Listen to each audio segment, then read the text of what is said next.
Harrison Bergeron by Kurt Vonnegut. The year was 2081, and everyone was finally equal. They weren't only equal before God and the law, they were equal every which way. Nobody was smarter than anybody else, nobody was better looking than anybody else, nobody was stronger or quicker than anybody else. All this equality was due to the 211th, 212th, and 213th Amendments to the U.S. Constitution, and to the unceasing vigilance of agents of the United States Handicapper General. Some things about living still weren't quite right, though. April, for instance, still drove people crazy by not being springtime, and it was in that clammy month that the H.G. men took George and Hazel Bergeron's 14-year-old son, Harrison, away. Oh, it was tragic, all right. But George and Hazel couldn't think about it very hard.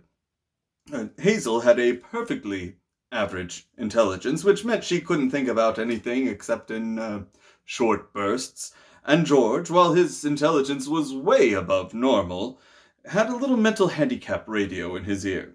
He was required by law to wear it at all times. It was tuned to a government transmitter. Every 20 seconds or so, the transmitter would send out some sharp noise to keep people like George from taking unfair advantage of their brains. George and Hazel were watching television. There were tears on Hazel's cheeks, but she'd forgotten for a moment what they were about. On the television screen were ballerinas. A buzzer sounded in George's head. His thoughts fled in panic, like bandits from a burglar alarm. It was a really pretty dance, that dance they just did. Huh? That dance. It was nice. Yep. George tried to think a little about the ballerinas. They weren't really very good, no better than anybody else would have been anyway. They were burdened with sash weights and bags of birdshot, and their faces were masked so that no one, seeing a free and graceful gesture or a pretty face, would feel like something that the cat had drug in.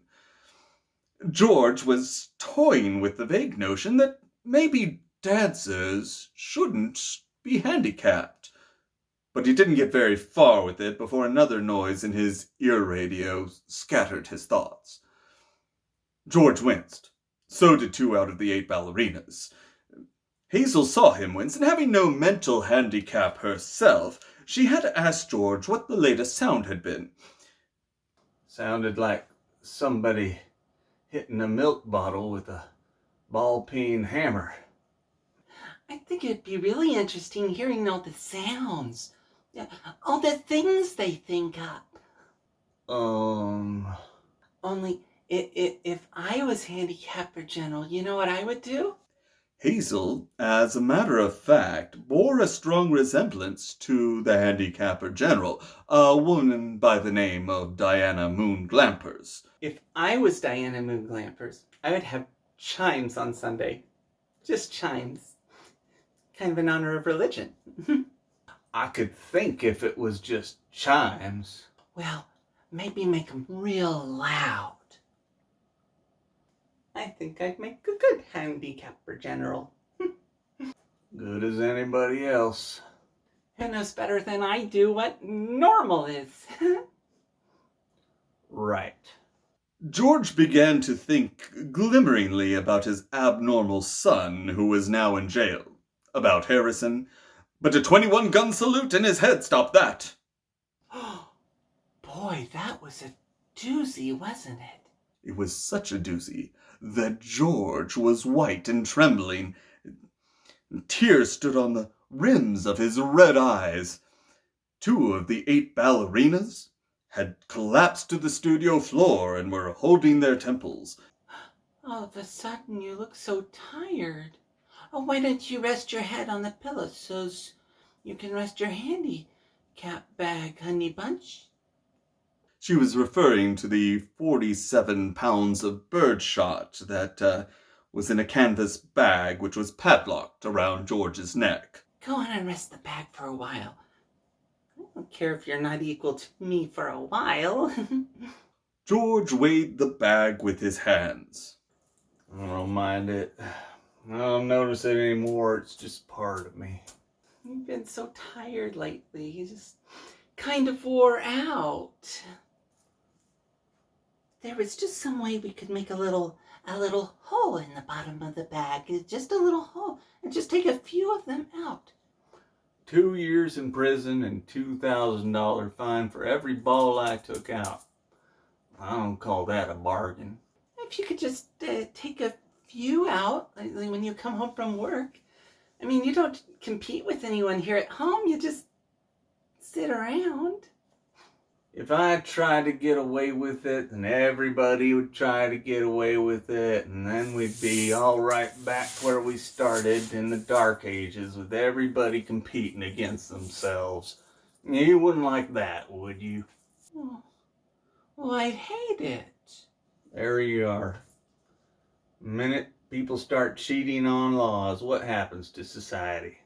If Hazel hadn't been able to provide an answer to his question, George couldn't have supplied one. A siren was going off in his head. I reckon it'd fall all apart. What would? Society? Well, wasn't that what you just said? Who knows? The television program was suddenly interrupted for a news bulletin. It wasn't clear at first as to what the bulletin was about, since the announcer, like all announcers, had a serious speech impediment. For about half a minute, and in a state of high excitement, the announcer tried to say, ladies and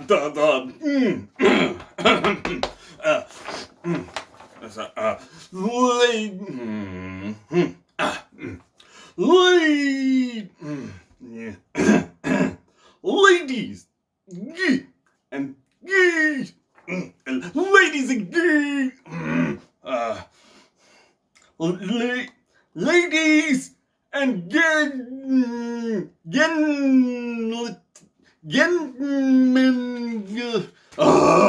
ladies and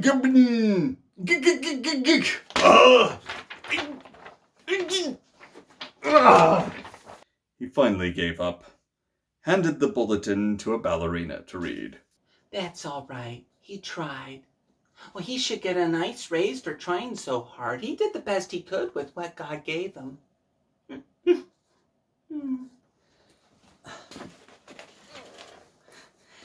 Ladies and gentlemen.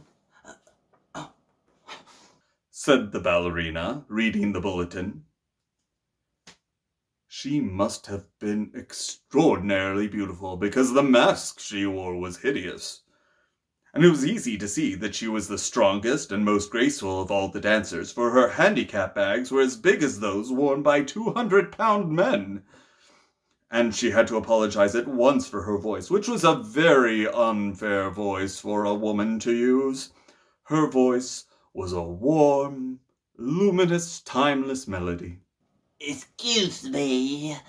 She began again, making her voice absolutely uncompetitive. Harrison Bergeron, age 14, has just escaped from jail. Where he was being held on suspicion of plotting to overthrow the government. He is a genius and under-handicapped and very athletic, and he should be regarded as extremely dangerous. A police photograph of Harrison Bergeron was flashed on the screen, upside down, then sideways, upside down again, then right side up. The picture showed the full length of Harrison on a background calibrated in feet and inches. He was exactly 7 feet tall. The rest of Harrison's appearance was Halloween and hardware. Nobody had ever borne heavier handicaps. He had outgrown hindrances faster than the HG men could think them up. Instead of a little ear radio for a mental handicap, he wore a tremendous pair of headphones and spectacles with thick wavy lenses. The spectacles were intended not only to make him half blind, but to give him a wanging headache besides. Scrap metal was hung all over him. Ordinarily, there was a certain symmetry, a military neatness to the handicaps that were issued to strong people, but Harrison looked like a walking junkyard. In the race of life, Harrison carried 300 pounds. And to offset his good looks, the HD men required that he wear at all times a red rubber ball for a nose, keep his eyebrows shaved off, and cover his even white teeth with black caps at snaggletooth random. If you see this boy, do not, I repeat, do not try to reason with him.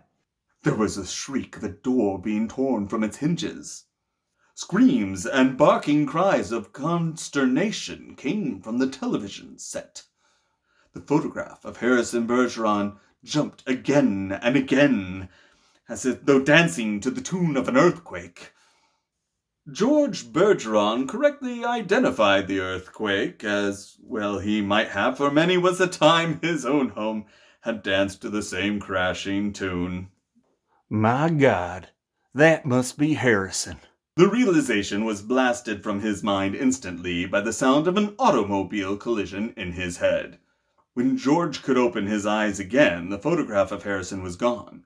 A living, breathing Harrison filled the screen. Clanking, clownish, and huge, Harrison stood in the center of the studio. The knob of the uprooted studio door was still in his hand. Ballerinas, technicians, musicians, and announcers cowered on their knees before him, expecting to die. I am the Emperor! Do you hear? I am the Emperor! Everybody must do what I say at once! Even as I stand here, crippled, hobbled, weakened, I'm still a greater man than anybody that has ever lived. Now see what I can become. Harrison tore the straps of his handicap harness like wet tissue paper, tore straps guaranteed to support 5,000 pounds. Harrison's scrap iron handicaps crashed to the floor. Harrison thrust his thumbs under the bar of the padlock that secured his head harness. The bar snapped like celery. Harrison smashed his headphones and spectacles against the wall. He flung away his rubber ball nose, revealed a man that would have awed Thor, the god of thunder. I shall now select my empress. Let the first woman who dares rise to her feet claim her mate and her throne. A moment passed, and then a ballerina arose, swaying like a willow. Harrison plucked the mental handicap from her ear, snapped off her physical handicaps with marvelous delicacy. Last of all, he removed her mask. She was blindingly beautiful. Now, shall we show them the meaning of the word dance? Music! The musicians scrambled back into their chairs, and Harrison stripped them of their handicaps too. Play your best, and I shall make you barons and dukes and earls. The music began again. It was normal at first, cheap, silly, false. But Harrison snatched two of the musicians from their chairs, waved them like batons as he sang the music as he wanted it played. He slammed them back into their chairs. The music began again and was much improved. Harrison and his empress merely listened to the music for a while, listened gravely as though synchronizing their heartbeats with it. They shifted their weights to their toes. Harrison placed his big hands on the girl's tiny waist, letting her sense the weightlessness that would soon be hers. and then in an explosion of joy and grace, into the air they sprang. Not only were the laws of the land abandoned, but the law of gravity and the laws of motion as well. They reeled, whirled, swiveled, flounced, capered, gambled, and spun. They leaped like deer on the moon. The studio ceiling was 30 feet high, but each leap brought the dancers nearer to it. It became their obvious intention to kiss the ceiling. They kissed it. And then, neutralizing gravity with love and pure will, they remained suspended in air inches below the ceiling, and they kissed each other for a long, long time. It was then that Diana Moon Clampers, the handicapped general, came into the studio with a double-barreled 10-gauge shotgun. She fired twice, and the emperor and empress were dead before they hit the floor. Diana Moon Clampers loaded the gun again. She aimed it at the musicians and told them they had 10 seconds to get their handicaps back on. It was then that the Bergeron's television tube burned out. Hazel turned to comment about the blackout to George, but George had gone into the kitchen for a can of beer. George came back in with the beer, paused while a handicap signal shook him up, and then he sat down again. You been crying? Yup, What about? I forget. Something real sad on television. What was it? It's all kind of mixed up in my mind. Forget sad things.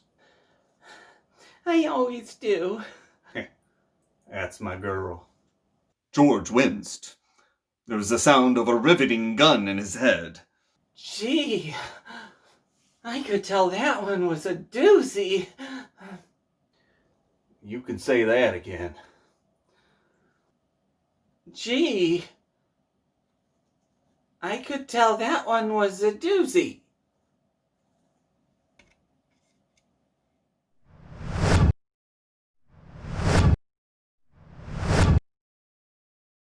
Where's my